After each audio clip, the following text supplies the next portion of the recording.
And you accept that Hamas is a terror organisation? Of course, they kill civilians, and that's literally the definition. I mean, the BBC don't call them terrorists. Well, the UN were very clear that Hamas are committing war crimes and Israel are committing war crimes, in fact, a genocide. But our British government only talk about one of those, which is Hamas. We never hear them talk about the war crimes that they're active participants in. But do you think the Israeli government is a terrorist organisation? I think the Israeli army, certainly, in terms of, should be prescribed in terms of when we look at the behaviour and the way they've behaved. There's a surgeon, a British surgeon called Nick Maynard. He was in one of the hospitals. He said that on one day, you would see every casualty would come in with an ankle injury, the next an abdomen. The next day, teenage boys would have wounds in their testicles. The only conclusion you could make is that the Israeli government were using these children as target practice. That's disgusting behaviour. I think more widely, though, so there's only been 5 Jewish people in the last 100 years in Britain who have led a political party. I'm one of them. So I felt October 7th very deeply, as I know the entire Jewish community, in fact, the entire world did.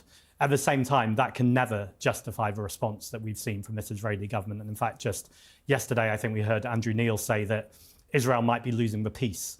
I think that's... Yeah, I thought it was he said a very good thing, actually, on camera. I've read the transcript to it.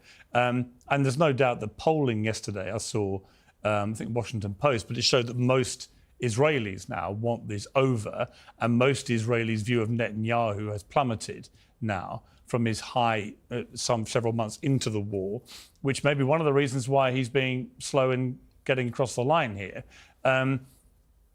It's interesting that you categorise Hamas as a terror group, only because in the UK the BBC do not yet, which I find enduringly baffling.